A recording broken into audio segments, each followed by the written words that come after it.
तो सम्राट अशोक के टाइम पर म्यांमार से लेके काबुल कंधार तक पूरा भारत बौद्ध में था।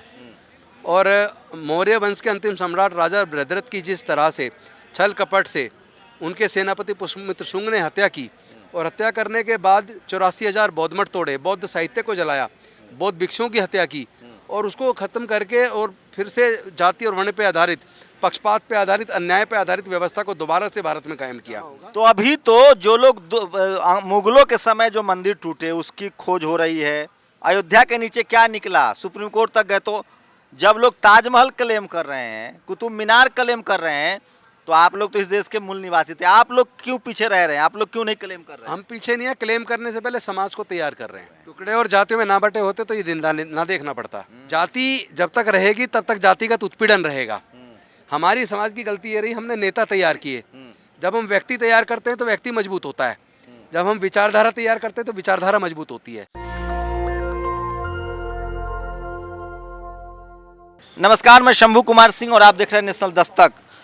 बुद्ध पूर्णिमा है, भगवान बुद्ध की जयंती है, और कैसे आप कल्पना नहीं कर सकते, पूरा साउथ ईस्ट एशिया, पूरी दुनिया में बुद्ध पर रिसर्च हो रहा है। आज राजेंद्र प्रसाद सिंह ने एक पोस्ट लिखा है कि पूरी दुनिया में यूनाइटेड नेशंस जो है वो पहली बार बाबा साहब बुद्ध की जयंती मनाने जा रही है। राजेंद्र पाल गौतम से शुरुआत करेंगे, दिल्ली के सोशल जस्टिस मंत्री हैं। क्या लगा सर, आपने एक बड़ा लक्ष्य तय किया है, 10 करोड़ बहुजनों की घर वापसी का। ये एक्चुअली लक्ष्य उतना बड़ा नहीं है जितना बड़ा समाज है। समाज तो 135 करोड़ में से लगभग 110 करोड़ है, उसमें से हमने केवल 10 करोड़ लिया तो लगभग 9% के आसपास ही लिया है। और दूसरी बात, जिस मार्ग पर सबका कल्याण हो, जिस मार्ग में समता, स्वतंत्रता, बंधुता और सबके लिए न्याय सुनिश्चित हो, उस मार्ग पर तो सबको चलना ही चाहिए। और ये कोई हमारा अपना नहीं है, ये तो हमारे बुजुर्गों का की सांस्कृतिक विरासत है बुद्धिज़्म। और पूरे दुनिया में भारत को बुद्ध के देश के रूप में जाना जाता है। यहाँ तक कि हमारे प्रधानमंत्री जी जब किसी देश में यात्रा पे जाते हैं तो वो खुद वहाँ बोलते हैं मैं बुद्ध के देश से आया हूँ।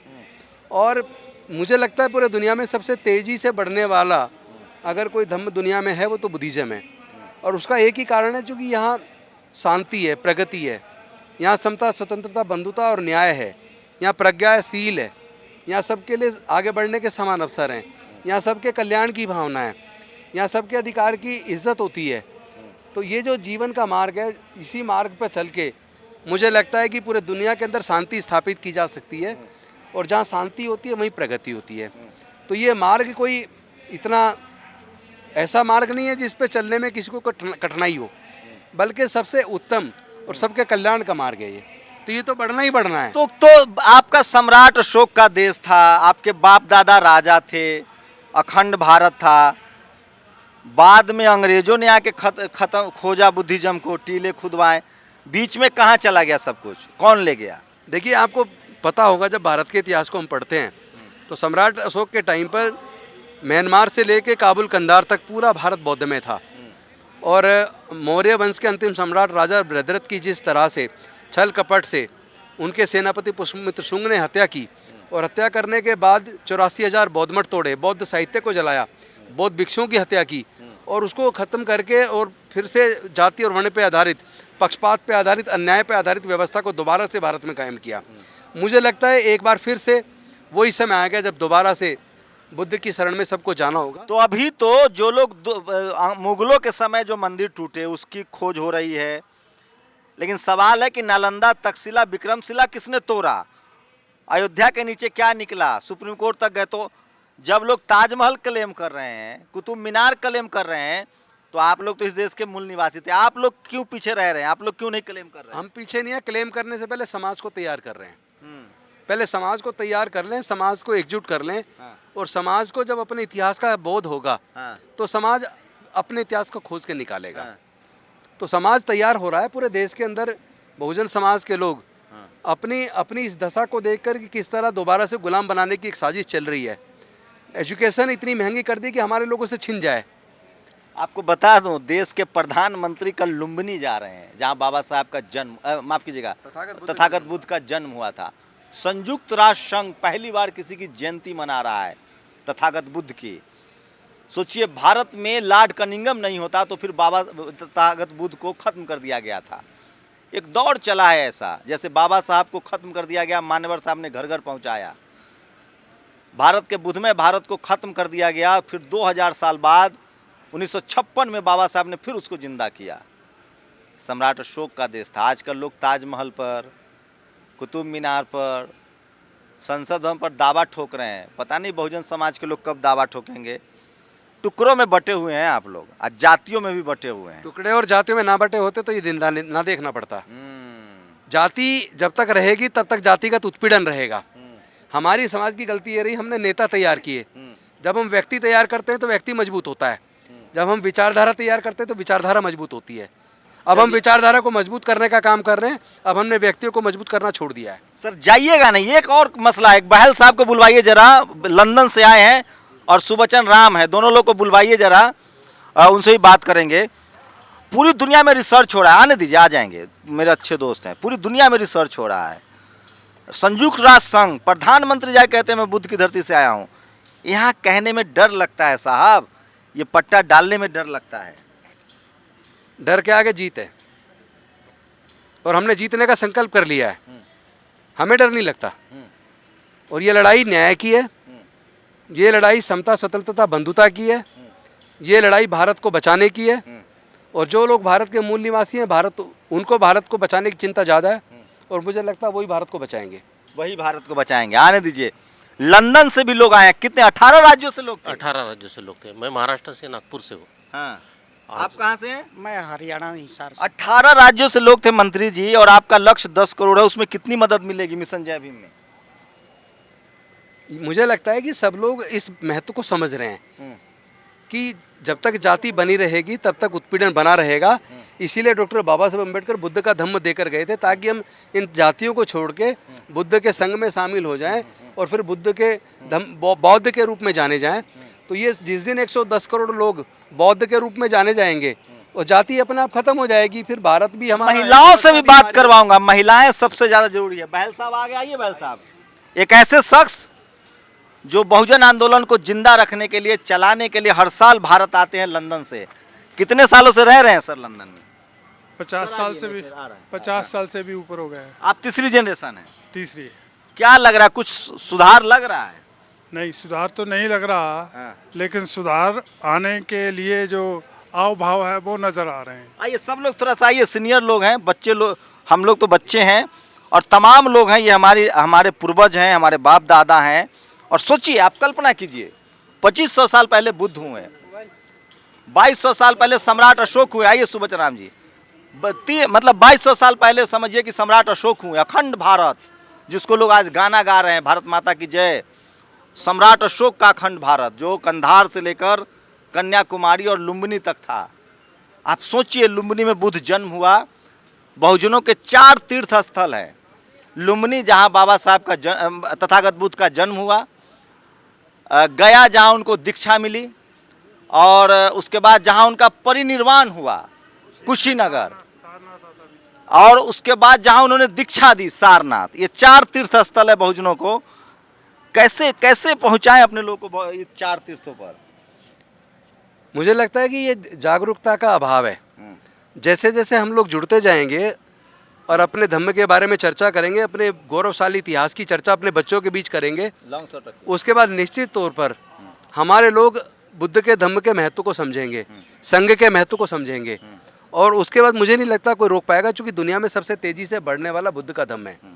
और भारत बुद्ध के देश के रूप में जाना जाता है, और आने वाले समय में बुद्ध का धम्म भारत को फिर से यूनाइट करेगा, एकजुट करेगा, और आगे दे दूं, नरेंद्र मोदी भारत के प्रधानमंत्री एकमात्र शख्स हैं जो लुम्बिनी, बोधगया, सारनाथ और कुशीनगर की यात्रा पूजा पूरी कर लेंगे। बस उनका लुम्बिनी बचा हुआ था, वो भी कल जा रहे हैं। मतलब तीर्थ उन्होंने अपना पूरा कर लिया है। पूरी दुनिया में स्टडी हो रही है सर बुद्धिज्म पर, भारत में क्यों कमी रह गई?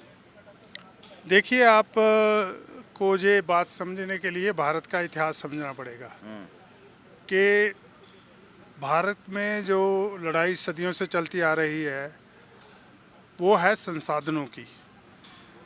एक जो कम्युनिटी है जिसको हम स्वर्ण जातियाँ कहते हैं, वो सारे संसाधनों पे अपना कब्जा करके रखना चाहते हैं, और हमारे लोग अपना हिस्सा मांग रहे हैं।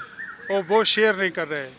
और जैसे जैसे ये चेतना, जैसे मंत्री जी ने कहा, जैसे जैसे ये चेतना हमारे लोगों के बीच में बढ़ेगी, और मुझे श्योरिटी है कि हर दुनिया का जो रजीम है अगर फेल हुआ, चाहे वो नेल्सन मंडेला अपार्टाइड का हो, चाहे वो ब्लैक लाइव्स मैटर का हो, तो भारत का जो कास्ट का जो यहाँ तो लोग अभी वाले लोग क्लेम कर रहे हैं, कुतुब मीनार क्लेम कर रहे हैं, ताजमहल क्लेम कर रहे हैं, आप लोग क्लेम ही नहीं कर रहे हैं। एक बात मैं एक बात इसको बता दूं आपको कि जहां 85% में कोई भी हिंदू नहीं है, उनको हिंदू बनाने के लिए ये सारा षड्यंत्र हो रहा है। उनकी मुसलमानों के साथ कोई दुश्मनी नहीं है, दुश्मनी उनकी हमारे साथ है कि ये 85% लोग जब खड़े हो गए तो फूंक मार के उड़ा देंगे हमें। ये बामसेफ के कैडर लोग हैं। आए आप क्या, आप तो कमिश्नर रहे हैं, कहाँ कमी रह गई? आप लोग कैसे डर गया समाज, छुप गया, कैसे क्या हुआ कि हमारा पूरा विरासत खत्म हो गया, हमारी विरासत? देखिए, जब षड्यंत्रकारी षड्यंत्र करने में सफल होंगे तो सीधे जो सच्चे लोग हैं, सात्विक लोग हैं, वो हार जाते हैं। ये मामला षड्यंत्र का है। रुकिए, लोग तो, हम बुद्धिज्म में तो था कि नाक का फन भी कुचलना जानते हैं। बुद्ध तो हमेशा जंगलों में रहे, पहाड़ कटवाए। पूरा साउथ ईस्ट एशिया देखिए, चाइना, जापान, ताइवान, कोरिया, कितना मजबूत राष्ट्र है, हम कैसे कमजोर हो गए? व्यवस्था जिसके हाथ में होगी, सत्ता उसके हाथ में होती है। और व्यवस्था, सत्ता वाले लोग जो अपना समाज बना लेते हैं, जब समाज उनका छोटा रहता है तो दूसरे से उधार लेके समाज बना लेते हैं। हमारा आज जो ओबीसी समाज है, जो 52% है, जो असली सम्राट अशोक का वंशज है, क्षत्रिय है। बहुत अच्छी बात कही आपने, धन्यवाद। 21वां नरसंहार हुआ है। उससे सिर्फ जो है 25%, 30%, 40% भी वोट मिल जाए और 15% मिल के 40% हो जाते हैं, सरकार बना लेते हैं। जिसके हाथ में सरकार होती है उसकी व्यवस्था होती है। बाबा साहब ने 1956 में दीक्षा ली, बुद्ध में भारत का सपना देखा, 22 प्रतिज्ञाएं ली। क्या आज वो प्रतिज्ञाएं दोहराने में भी डर लगता है? नहीं, बिल्कुल नहीं डर लगता। जिन लोगों ने बात को समझ ली है और बाबा साहब को समझ लिया है, वो डंके की चोट पर पूरे देश में बाबा साहब की 22 प्रतिज्ञा को जी रहे हैं और लोगों को जीने के लिए प्रेरित कर रहे हैं। और बाबा साहब स्थापित होते जा रहे हैं। बाबा साहब स्थापित नहीं होते जा रहे हैं, बाबा साहब जो है वैश्विक होते जा रहे हैं। पहली बार ऐसा हुआ है कि दुनिया के किसी भी महापुरुष का 162 देशों में जन्म दिवस कभी मनाया नहीं जाता है। सिर्फ इस धराधाम को महापुरुष बाबा साहब डॉक्टर, यहाँ तो लोग मूर्ति तक तोड़ रहे हैं। तोड़ेंगे क्योंकि उनको डर है ना, व्यवस्था का मामला है ना, व्यवस्था का। आप इसको अदरवाइज ना लें, मूर्ति तोड़ने से पता लगता है सही जगह चोट लग रही है। लेकिन आपकी पॉलिटिकल, सोचिए, बाबा साहब ने वो हथियार दिया कि आपके बगैर कोई सरकार नहीं चलेगी, SC ST के बगैर। 131 जी, आप थोड़ा सा इंतजार कीजिए, थोड़ा सा धैर्य रखिए। बुद्ध के धम्म में धैर्य है, इसलिए वो बढ़ रहा है। जो जिस धर्म की हत्याएं हो रही है सर, बात कर रहे हैं, जो कुतुब मीनार की बात कर रही है, जो ताजमहल की बात कर रही है, उनकी व्यवस्था भारत से बाहर क्यों नहीं बढ़ पाई? बुद्ध का धम्म भारत से बाहर क्यों बढ़ा? इस पे सोचिए कभी। लंदन में, हाँ, एक्चुअली जो है अच्छाई बढ़ेगी, बुराई घटेगी। मंत्री बुराई नहीं बढ़ महोदय, पाएगी, बड़ी अच्छी बात कही है। ये क्या है ना कि ये कुतुब मीनार, अजानपन, ये जितनी भी चीज़ें आ रही हैं ना, ये इसको अटेंशन डाइवर्सन स्ट्रेटजी कहते हैं। कहीं पर निगाहें, कहीं पर निशाना, रणनीति कहते हैं। इसको अंग्रेजी में कहते हैं कैमोफ्लेजिंग, कैमोफ्लाग करना, कि हमको यहाँ जो है टारगेट है तो यहाँ जो है। आप सोचिए, कल्पना कीजिए कि 25 लोग कुतुब मीनार पर पहुंचते हैं, इस देश की मीडिया खड़ी हो जाती है। आज हजारों लोग 18-20 राज्यों से आए हैं, दुनिया के दूसरे देशों से आए हैं। कोई टीवी अखबार बहुजनों के पास नहीं है, नेशनल दस्तक की औकात भी उतनी नहीं है, लेकिन हम फिर भी आपको सारा भाषण सुनवाएंगे। लास्ट सवाल बहल साहब से। बहल साहब लंदन का सफ़र करते हैं, यहाँ तक आते हैं। हम ये बात भी मुझे पता है कि सबसे ज़्यादा PhD बुद्धिस्ट है इस देश में, लेकिन फिर भी इस देश के बहुजनों की आर्थिक सामाजिक हालत ख़राब है। क्या मैसेज देंगे? देखिए, सबसे जो बड़ा रोल हमारे जो बैकवर्ड रहने का, जो फेल हो जाने का है, वो है हमारी डिसयूनिटी।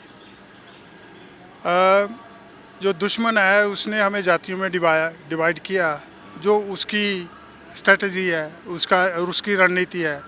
अब इन जो लोगों को यूनाइट करके एक ताकत बनाना, ये हमारी, तो हम जो लंदन से आकर ये ताकत बनाने के लिए आते हैं। जब ताकत बनेगी, जब एक संघ में हम इकट्ठे होंगे, तो हमारे सारे संसाधन, हमारी सारी जो न्यूमरस बल है, जिसको हम नंबर्स कहते हैं, वो इकट्ठे होंगे, हमारे संसाधन इकट्ठे होंगे, हमारा इंटेलेक्ट इकट्ठा होगा, हमारा धर्म एक हो जाएगा, हमारी आइडेंटिटी एक हो जाएगी, तो कौन हमें चैलेंज करेगा?